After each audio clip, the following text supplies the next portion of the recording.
Si el otro día le puse gasolina a la moto y fueron 10 euros, imagínate. ¿Cómo ha cambiado la vida, verdad? Todo ha cambiado de una manera increíble. Cuando nosotros vinimos de Venezuela, la televisión era en blanco y negro, el que la tenía, porque no existía la televisión en colores. Claro, algunos me están escuchando y ponen cara de dinosaurio, diciendo, pero este hombre, ¿de qué nos está hablando? Sí, mi hermano, la guagua costaba medio duro, 2.50. ¿Qué te parece? Todo era diferente, todo era distinto.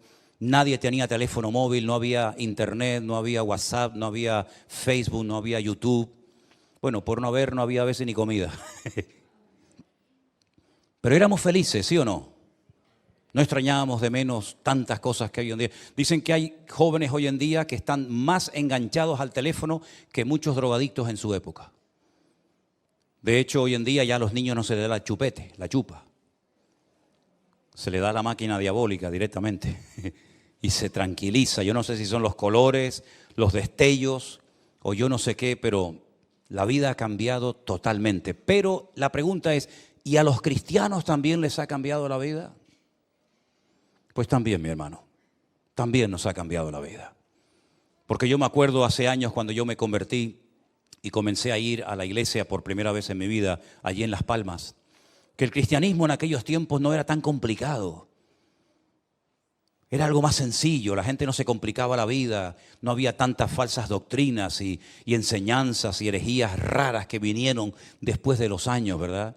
Era todo más sencillo, orar, leer la Biblia, venir al culto, ser feliz, disfrutar con la familia. Luego comenzaron a levantarse doctrinas y pastores auténticos vividores por todas partes. Y uno decía, Dios mío, pero ¿qué es lo que ha pasado con la iglesia? ¿Qué es lo que ha pasado con el cristianismo? ¿Verdad? Es como si todo el mundo se hubiera vuelto loco. Nunca me olvidaré un día cuando cerca de aquí de la iglesia fui a buscar, creo que ya lo he contado en otras ocasiones, estos punteros láser que sirven así para señalar cosas en la pizarra. Eso sí lo conocen, ¿no? Eso sí, ¿no? Y entonces el muchacho que me atendía tenía acento colombiano. Y yo le dije, ¿tú eres colombiano? Me dice, ¿y usted cómo lo sabe? Digo, bueno, conozco mucha gente de Colombia, porque yo soy pastor evangélico y tengo muchos amigos y pastores conocidos allí en Colombia. Entonces me dice, ¿usted es pastor evangélico? Digo, sí. Dice, ¿usted es el que le quita las perras a la gente del bolsillo? Ustedes son los que le roban el dinero a la gente. Digo, tranquilito, que puedo ser tu padre, un repetito. Pero ese es el concepto que este muchacho tenía, que los pastores son los que le roban dinero a la gente. No sé de qué pastor estaría hablando, de mí no, por lo menos. Pero nosotros los cristianos tenemos que estar preparados porque los últimos tiempos, según la palabra de Dios, van a ser tiempos difíciles y tiempos peligrosos. Y sobre todo me dirijo ahora a la juventud, a los que se han casado recientemente o a los que están en perspectivas de hacerlo. Piénsenlo bien, porque cuando tengas hijos y metas a tus hijos en esos colegios donde pasan horas y horas y horas en manos de desconocidos,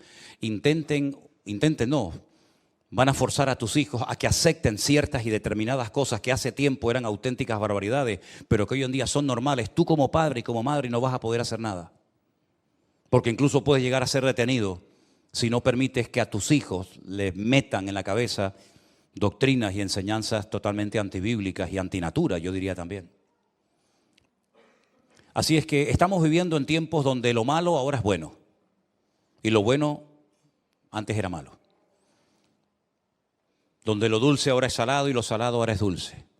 Donde el mundo está al revés. Incluso si os dais cuenta, hasta la misma naturaleza ha cambiado. Antes donde hacía frío, ahora hace calor. Y donde antes hacía calor, ahora hace frío. Hoy hacía más frío aquí que en la laguna.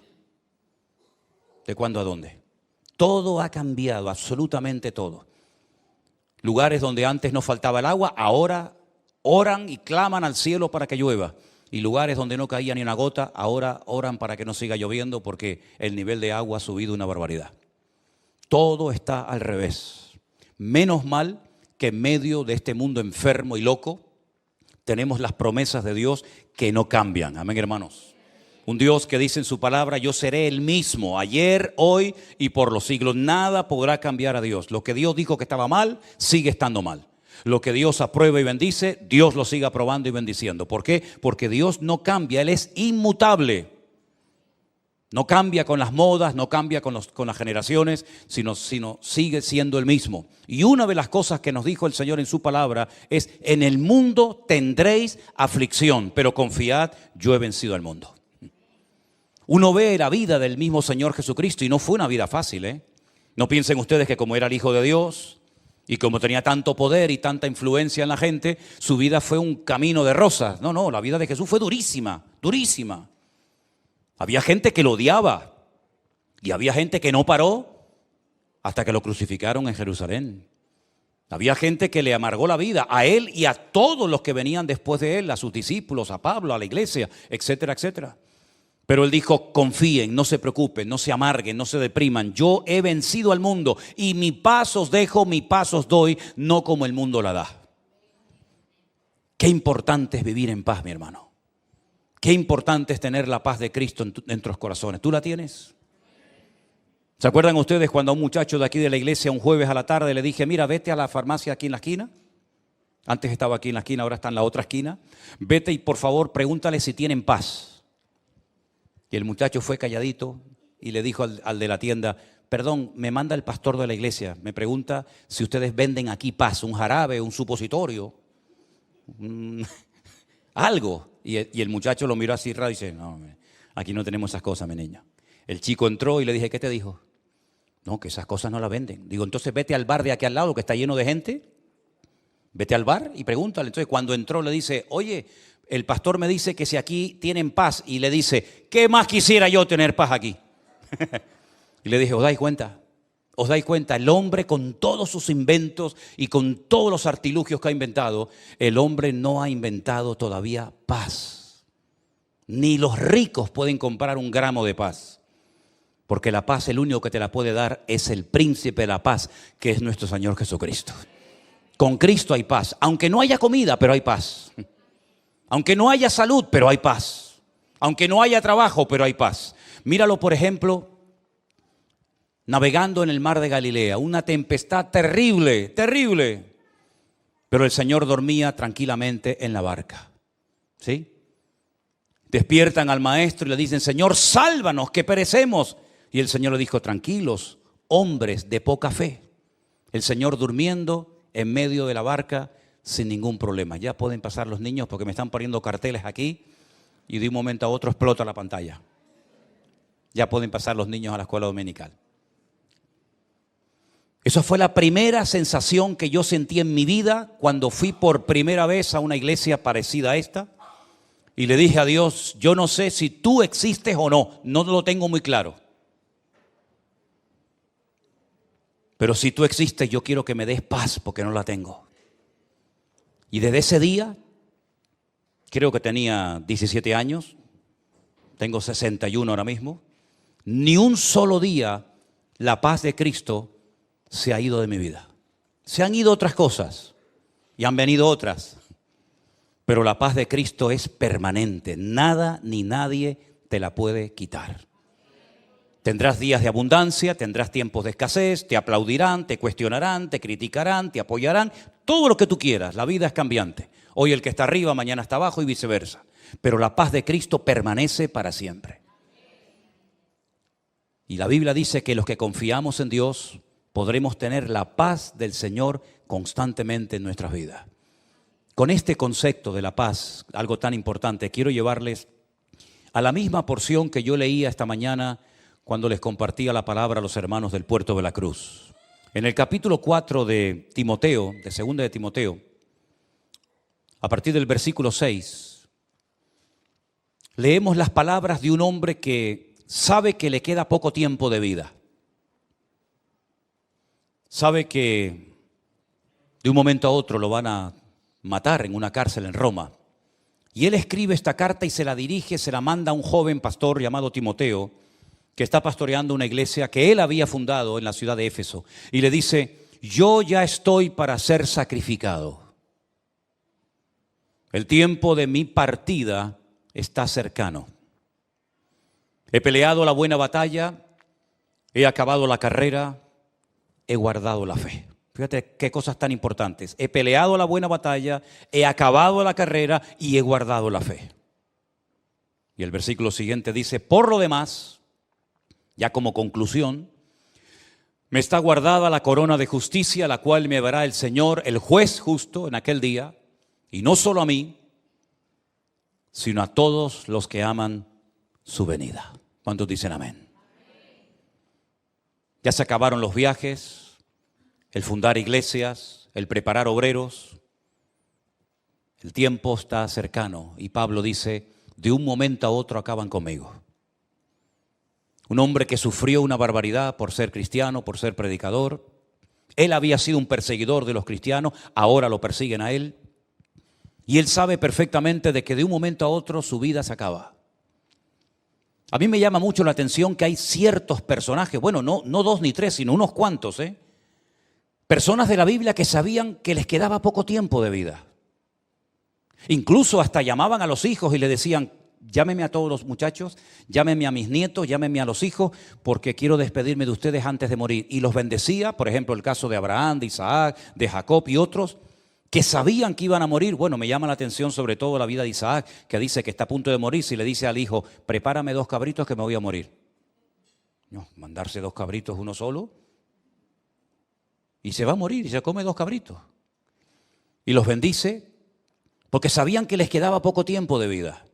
Y ahora el apóstol Pablo dice, me queda poco tiempo, el tiempo de mi partida está cercano, pero quiero dejar constancia de que para mí la vida no ha sido fácil, ha sido una lucha, una batalla tremenda. Y he peleado la batalla y he acabado la carrera, no he tirado la toalla antes de tiempo, sino que me he mantenido firme a pesar de las circunstancias hasta el final. Y una cosa muy importante, y nadie me ha quitado la fe que tenía en el Señor. Amén. Me han quitado trozos de piel de la espalda a latigazos. Me han humillado, me han criticado, me han perseguido, me han hecho todo tipo de perrería, pero la fe nadie me la ha podido quitar. Tampoco se la pudieron quitar a los jóvenes que llevaron a Babilonia, ¿se acuerdan? Se los llevaron cautivos a Babilonia, mataron a sus padres, les quemaron el templo, les destruyeron la ciudad, etcétera, etcétera, pero no pudieron robarle la fe de sus corazones. Tampoco a José. Y mira las perrerías que le hicieron a José, Lo vendieron, aunque realmente en el fondo querían matarlo, lo meten en una cárcel, lo acusan de algo que no había cometido, pero él en todo momento mantiene su fe y su confianza en el Señor. Y yo me pregunto, ¿cómo es posible que esta gente de la Biblia lo pasaran tan mal, José, David, Moisés, Pablo, Pedro, etcétera, y no perdían la fe? Y hoy en día te encuentras a hermanos, a cristianos, que pierden la fe tan fácilmente. ¿Cuál era el secreto de aquella gente? Porque parece que cuanto más los torturaban, más fe tenían. Y parece que cuanto más impedimentos les ponían, más se animaban. Fíjense, por ejemplo, ustedes cuando los discípulos, Pedro y Juan, los llevan, los castigan, les dan con látigos una paliza terrible, les prohíben hablar del Señor Jesucristo en las calles de Jerusalén, se van, reúnen a los hermanos, reúnen a la iglesia y dicen algo así como, Señor, danos de nuevo en tu palabra para que se siga predicando tu palabra y podamos seguir orando por los enfermos y ver prodigios y maravillas, danos de nuevo. Y dice que el lugar donde estaban tembló y siguieron y no había forma de parar a aquella gente. Y a Pablo lo metían en cárceles y desde la cárcel seguía cantando. Y tú dices, Dios mío, pero ¿qué tenía aquella generación? ¿Qué tenían aquellos cristianos que a lo mejor no tenemos nosotros? Porque yo veo gente que se va del Señor por una tontería. Porque a lo mejor un día el pastor no lo saludó. O porque un día escuchó una predicación y se sintió, me está hablando a mí, se sintió aludido, ofendido y cogió no vino más. Y yo digo, Dios mío, aquellas mujeres que llevaban a sus hijos en sus entrañas y a otros de pecho y salían a la arena del circo romano y eran despedazadas por fieras y los quemaban. Y Nerón, que se le ocurrió la genial idea de prenderle fuego mientras crucificaba a los cristianos para poder ver cómo las fieras se comían a los cristianos. Y dice que morían cantando, saltando y riendo. Y yo digo, Dios mío, pero ¿dónde está la fe nuestra hoy en día? Porque esta gente pagó un precio terrible. ¿Nosotros qué precio estamos pagando? ¿Qué precio estamos pagando nosotros, cristianos occidentales, cristianos de Europa, por el hecho de ser cristianos, si nadie se mete con nosotros? Mira la iglesia ahora mismo, la puerta está abierta. Aquí no va a venir nadie, que yo sepa, a llevarnos presos, a llevarnos a un campo de concentración, a obligarnos a renegar de Cristo. Nadie se mete con nosotros. No es un delito ser cristiano, puedes venir con la Biblia en la mano o no. Puedes pararte en una calle y decir, oye, que Dios le bendiga, te pueden llamar loco, pero meterte en la cárcel por eso, pues no. Y sin embargo, a pesar de que lo tenemos todo, si nuestros antepasados levantaran la cabeza dirían, pero ¿de qué se quejan ustedes? Si tienen todo, hasta se quejan de lo que tienen. Y a veces tenemos una fe tan endeble, una fe tan emocional, una fe con tan pocas raíces. Me llama la atención que Pablo no solamente le dice a Timoteo que él ha terminado la carrera, ya ha peleado la buena batalla, ya ha mantenido la fe, sino que también hay un momento en el que a Timoteo le dice, y la fe que tú tienes ahora, primeramente habitó en tu abuela Loida, y después tu abuela se la transmitió a tu madre, a Eunice, y tu madre te la transmitió a ti. Hoy en día hay un empeño y no es malo, pero se queda corto. Queremos darle a los hijos lo mejor, la mejor carrera, el mejor coche, la mejor ropa, las mejores cosas, el mejor estudio. Está bien, yo no tengo nada en contra de eso. Pero ¿y la fe? ¿Se la estás transmitiendo? Porque en la Biblia los padres le transmitían a los hijos el conocimiento de la Escritura y las madres la fe a sus hijos. Porque yo dije esta mañana y estoy convencido de ello, que hay varias formas como puede venirte a ti la fe, como puede crecer la fe. Por ejemplo, hay un versículo que dice, la fe viene por oír y por oír la palabra de Dios. Lo conocéis, ¿verdad? Ese término, ese verbo, es un término, digamos, polivalente, se puede traducir por oír o por obedecer, que a mí me gusta más. La fe viene por obedecer y por obedecer la palabra de Dios. Es una forma como viene la fe. Pero hay momentos que te viene la fe y tú ni la has pedido, es como un don, como un regalo, ¿no?, que el Señor te da. También la fe es como un fruto. Gálatas capítulo 5 dice, el fruto del Espíritu es amor, gozo, paz, paciencia, benignidad, fe, templanza, mansedumbre. Menciona la fe como parte del fruto, es decir, según tú vas avanzando y tú vas creciendo y tú vas madurando, la fe también va creciendo en tu vida. Pero también hay otro tipo, otra forma como te puede venir la fe, que a mí me gusta mucho esto, y es por imitación, por imitar la fe de otro. Por ejemplo, la carta a los Hebreos, cuyo autor no sabemos, dice, imitad la fe, ¿de quién? De vuestros pastores. Ese versículo está en tu Biblia y en la mía también. Imitad la fe de vuestros pastores. Yo quiero tener la fe de este hombre. ¿Cómo reacciona este hombre, esta persona, cuando tiene problemas, cuando tiene luchas, cuando tiene críticas? ¿Cómo reacciona? ¿Cómo se comporta su fe? ¿Qué tipo de fe tiene esta persona? Y dice la Biblia, imítalo. Es como los niños pequeños. Ahora, por ejemplo, estaba mi nieto Adriel por ahí, ¿y qué hacía? Tocaba las palmas. Él no nació tocando las palmas, lo ha visto y entonces copia lo que ve. Y estaba haciendo así, levantaba las manos, no sé a quién, pero las levantaba. ¿Por qué? Porque ve a los demás que levantan las manos. Hacen las cosas por imitación. Pero es que en el mundo espiritual hay cosas positivas que pueden venir a tu vida por imitar. Por ejemplo, cuando yo escuchaba al pastor con el que yo me convertí a predicar, yo decía, yo quiero ser como él. Después prediqué mejor que él, Pero yo quería imitarlo. Y al principio me decían, oye, oímos a Manolo y oímos a este y los dos son iguales, predican igual. Hasta hubo una época que me quería vestir hasta como él. Fíjate tú lo bobo que era. Hasta que uno ya desarrolla su estilo y todo eso, ¿no? Pero era por imitación. Y yo aprendí a orar oyendo a la gente en la iglesia orar, porque me daba mucha vergüenza, mucha vergüenza orar en la iglesia. De hecho, yo decía, no, a mí no me llamen porque me daba mucha vergüenza. Y aprendí a cantar oyendo a los demás cantar. Y aprendí a tocar la guitarra viendo cómo ponía el otro el dedo y yo intentaba ponerlo. Y yo aprendí muchas cosas por imitación, hasta que después ya, lógicamente, uno crece y madura en la vida, ¿verdad? Entonces, si te falta fe, mira a tu alrededor quién es la persona que te puede dar un ejemplo de fe, imítalo a él. Si no sabes cómo orar, escucha cómo oran los demás y tú, más o menos, también puedes aprender.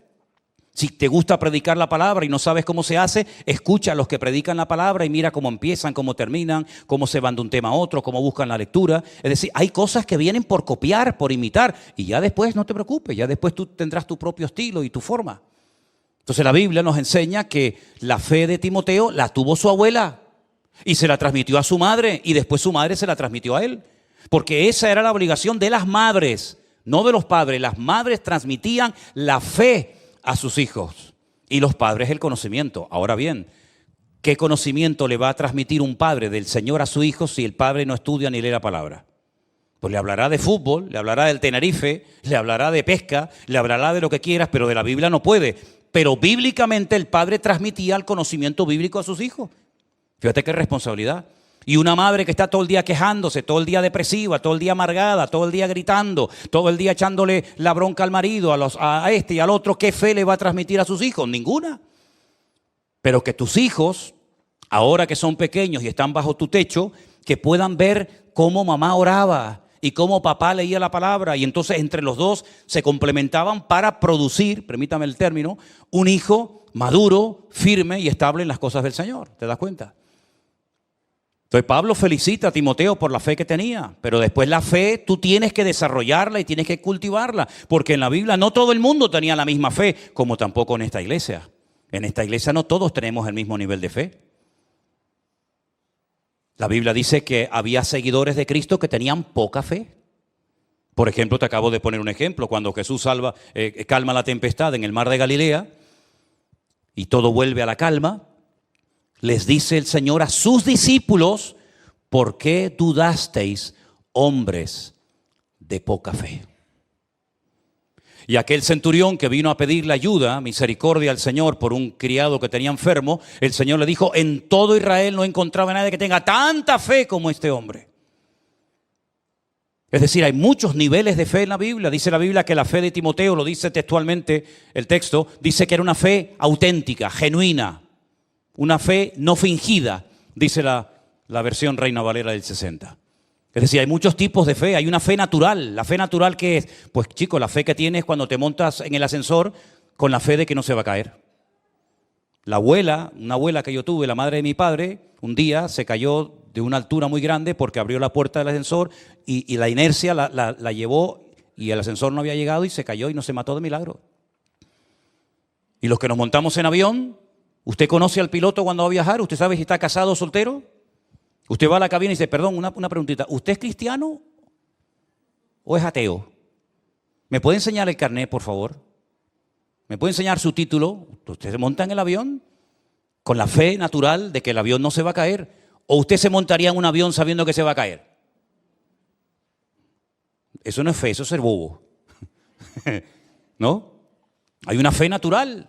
Y cuando usted coge el coche en la carretera, si yo sé que me voy a matar en la carretera, pues no me monto. Es decir, hay una fe natural que todo ser humano tiene. Y cuando uno va por la calle no va mirando a ver si te van a tirar una maceta en la cabeza. Hay una fe instintiva, una fe natural, ¿verdad?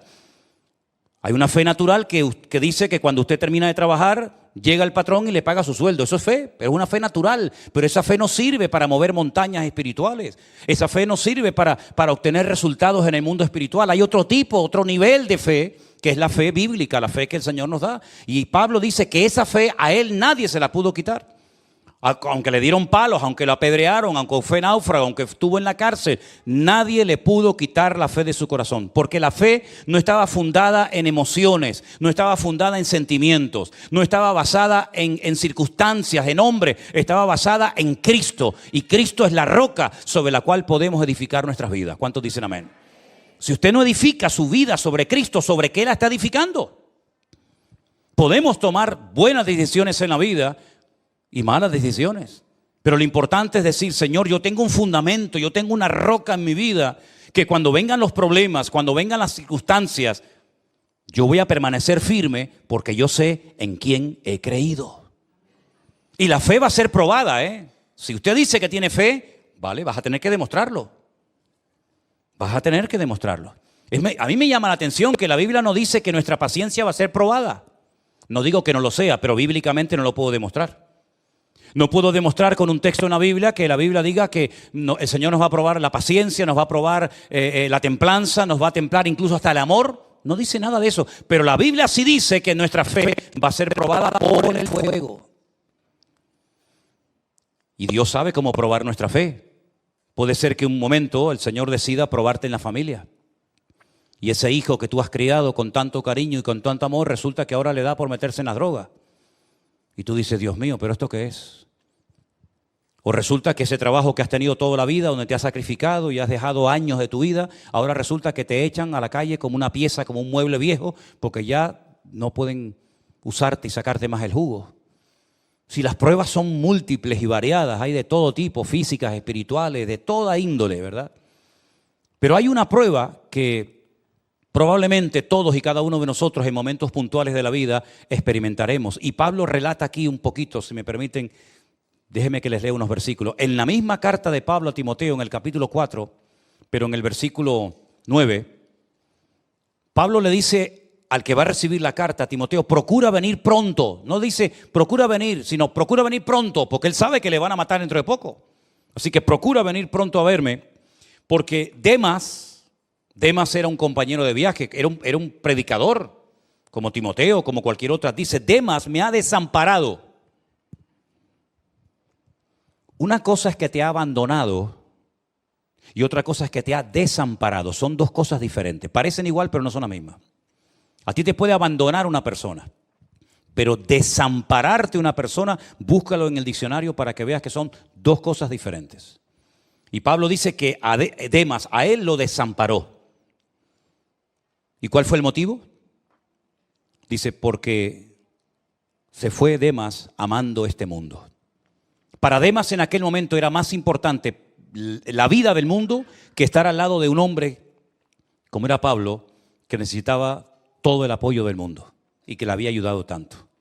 Bueno, dice que se fue a Tesalónica. Otro llamado Crescente dice que se fue a Galacia. Y un tal Tito, que también lo conocemos, se fue a Dalmacia. Solo Lucas está conmigo. Toma a Marcos y tráele contigo porque me es útil para el ministerio. Después dice otro muchacho que también estuvo con él viajando, llamado Tiquico, dice, lo envió a Éfeso. Trae cuando vengas el capote que dejé en Troas, en la casa de Carpo, y los libros, mayormente los pergaminos. Y ahora menciona otro personaje que, escucha, Alejandro, otro que viajó con él, el calderero, me ha causado muchos males. El Señor le pague conforme a sus hechos. ¿Ves? Pablo no es vengativo. Pablo no dice, ya verás cuando yo salga de aquí, si es que salgo, sino que el Señor se encargue de este personaje. Dice, cuídate de él, guárdate de él, porque en gran manera se ha opuesto a mis palabras.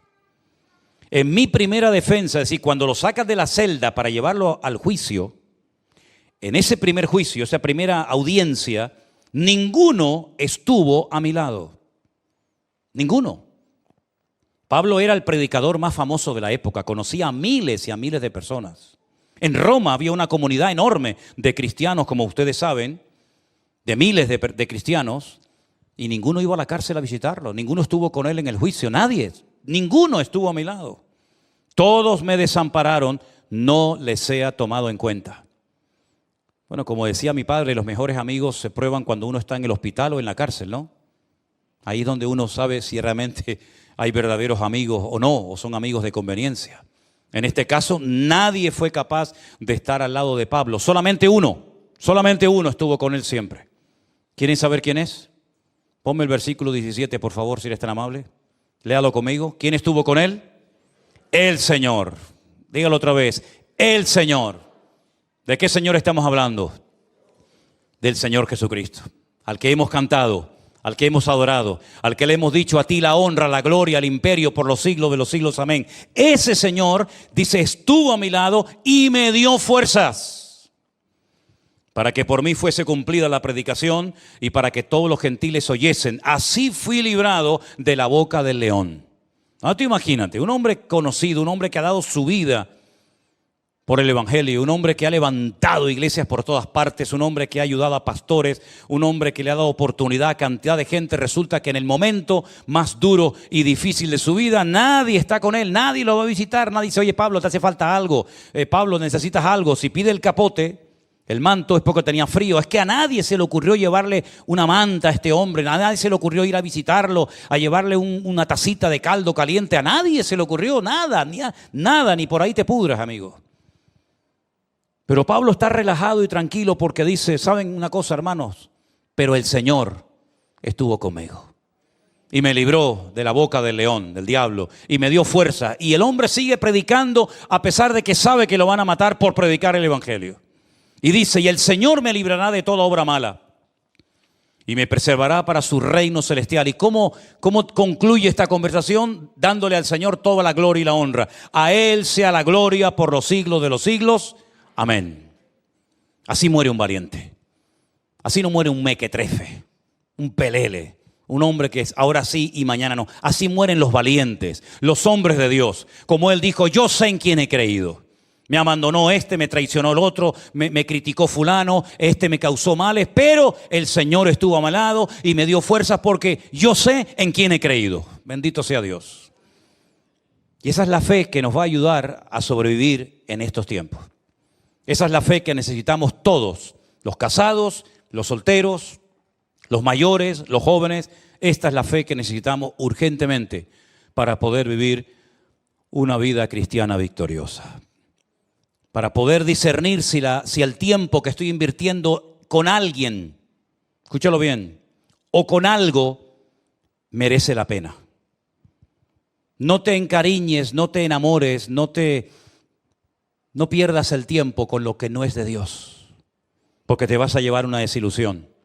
Y hay heridas que es muy difícil que se curen, aunque pase mucho tiempo.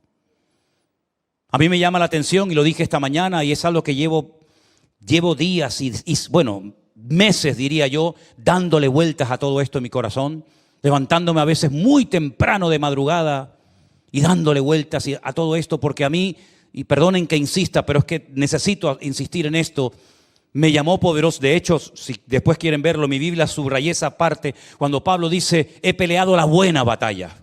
La buena, no la mala, la buena. Y yo le preguntaba al Señor, decía, Señor, ¿hay batallas malas? Como cristiano hay batallas en las que no tenemos que meternos nunca. Claro que sí. Hay batallas donde puedes perder la vida. Hay batallas de las que puedes salir herido para siempre. Hay batallas en las que puedes arrastrar a tu familia y a tus seres queridos y que pierdan la vida. Hay batallas en las que es mejor que no te metas. Estoy hablando metafóricamente, ¿sí? Hay batallas en las que no pierdas el tiempo, no te ilusiones, no te encariñes porque la vas a perder, porque no está el Señor en esa batalla. Porque cuando peleamos por algo o por alguien donde el Señor está, bendito sea Dios, lloramos, sufrimos, lo que haga falta.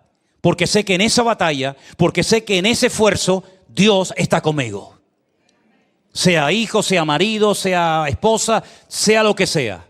Cada uno sabrá a lo que me refiero. Pero hay otras batallas que mejor que te salgas corriendo cuanto antes.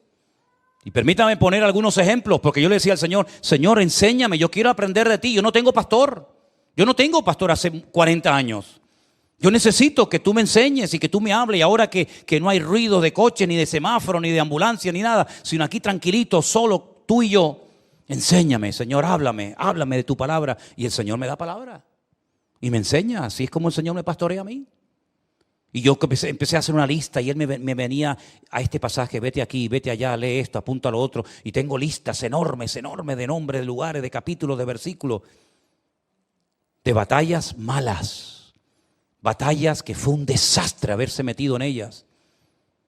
¿Te acuerdas cuando el otro día hablaba de que los filisteos le dijeron al rey de Filistea, no lleves a este porque este no es de nosotros y este se nos va a volver en contra en la batalla? ¿Se acuerdan ustedes? Bueno, David no fue librado milagrosamente, pero los filisteos sí fueron a la batalla. ¿Te acuerdas?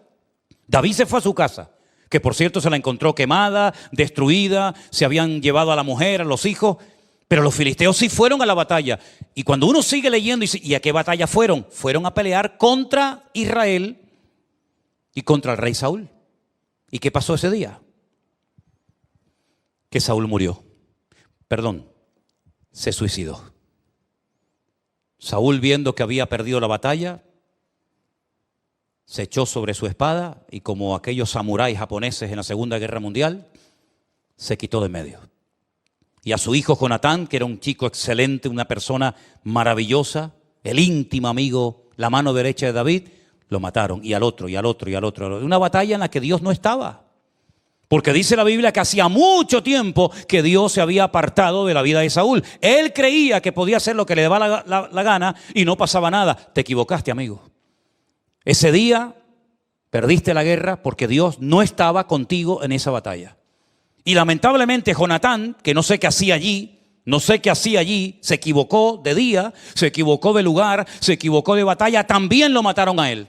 Por haber ido con la persona equivocada, al lugar equivocado, en el día equivocado. Perdió su vida antes de tiempo. Cuando le llega la noticia al rey David, David se vuelve loco y empieza a gritar, Jonatán, Jonatán, amigo mío. etcétera, etcétera. Una mala batalla. ¿Para qué vas a una guerra donde Dios no va contigo? Jeremías tuvo 40 años diciéndole al pueblo, arrepiéntanse, no se les ocurra hacerle la guerra a los caldeos porque la van a perder. No porque sean más fuertes que ustedes, no, sino que ustedes están mal. Ustedes están en pecado, viven en desorden y Dios no va a bendecir vuestros esfuerzos. No le hicieron caso, pelearon contra Nabucodonosor, perdieron la guerra. Murieron miles de personas, muchos niños se quedaron sin sus padres, mujeres sin sus maridos. El templo lo queman, lo saquean, lo destruyen, las murallas, Jerusalén, los llevan al cautiverio. Un desastre, ¿por qué? Porque fue una mala batalla. ¿Qué le decía Jeremías? Ríndanse, busquen al Señor, pídanle perdón, pónganse en orden. Y si no lo van a hacer, si no quieren obedecer al Señor, por lo menos ríndanse al enemigo para que el enemigo tenga piedad y clemencia de ustedes. Pero ni una cosa ni otra, fue una mala batalla. La batalla del año 70 después de Cristo en Jerusalén, cuando Tito es mandado por su padre, el emperador Vespasiano, y le dice, tráeme todo el oro y los tesoros del templo. Se ponen a pelear, ¿verdad? Los celotes se ponen a pelear a aquellos judíos cuando el Señor dijo, no quedará piedra sobre piedra que no sea destruida. No hacen caso a la palabra, no se convierten, siguen R que R con su desobediencia, pierden la guerra. 1 millón de judíos perdieron la vida en Jerusalén en el año 70 después de Cristo. Mira, todavía ni se han recuperado de aquella guerra. Y estamos en el 2023 y aquella guerra fue en el 70 después de Cristo. Todavía en tantos siglos no han podido levantar el templo. Todavía no han podido ni siquiera dominar el monte de las mezquitas en Jerusalén. Todavía no se han recuperado de aquella pérdida. Y Jerusalén nunca más volvió a hacer lo mismo porque pelearon una mala batalla. ¿Te das cuenta? Entonces tú pregúntate. ¿Por qué estoy yo luchando en la vida? ¿Con qué me estoy yo encariñando y entreteniendo? ¿Es una buena batalla? Gloria a Dios, pelea, el Señor te va a dar la victoria. Pero si es una mala batalla y estás perdiendo el tiempo y te estás encariñando y estás perdiendo el tiempo con algo, con alguien que no es de Dios, después no digas que no te lo dije. Después no digas que no sabías. Una buena batalla fue la de Jericó, que no hace falta ni disparar una flecha. Una buena batalla fue la de Jericó, que el Señor le dijo, tranquilo, den vueltas y vueltas, y al final de los 7 días den otras 7 vueltas y griten, y las murallas cayeron solas. Eso es una batalla que da gusto ir a ella, ¿sí o no? Eso es una maravilla. Batalla buena eran las que hacía David, que con una honda, con una piedra, mataba a un gigante y hacía correr a los filisteos como si fueran gallinas. Eso sí que eran buenas batallas. Una buena batalla fue la de Gedeón. Aquella noche con 300 campesinos, con un shofar en la mano y con un candil en la otra, asustó al enemigo, a 1,5 millones de soldados, los puso a correr con 300 campesinos. Eso sí que fue una buena batalla. ¿Pero por qué son buenas batallas? Porque Dios estaba en aquellos esfuerzos. Porque Dios estaba con aquellos hombres, con Gedeón, con David, con otras personas. Pero malas batallas son aquellas donde sales herido. Malas batallas son aquellas que se pierden y malas batallas son aquellas en las que Dios no te dijo que te metieras. Nosotros estamos en batalla, todos tenemos nuestras batallas, ¿eh? Los pastores también tenemos las nuestras, ¿eh? Nosotros hemos estado librando una batalla hasta el otro día terrible, ¿eh? Terrible, que ya no nos quedaban ni fuerzas ni lágrimas para llorar. Yo me pasaba todo el día llorando, ¿eh? Y no podía evitarlo, ¿eh? Todo el día llorando, yo dormía llorando. Y Elena me secaba las lágrimas y decía, descansa, tranquilo, todo está bajo control del Señor. Y venga a llorar, y venga a llorar. Y yo iba conduciendo y venga a llorar, y no podía parar de llorar.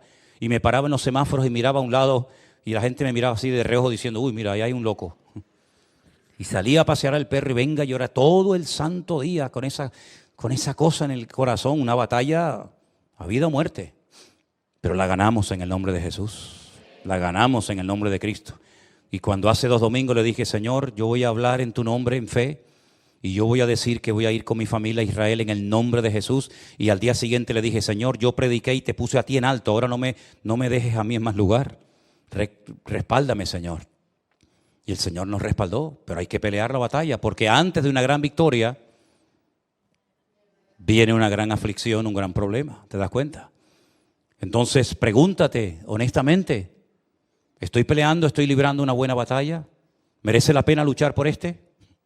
¿O por esta? ¿O por esto? ¿O por aquello? ¿Merece la pena? Si Dios te da confirmación, adelante. Porque las armas de nuestra milicia no son carnales, pero son poderosas en Dios.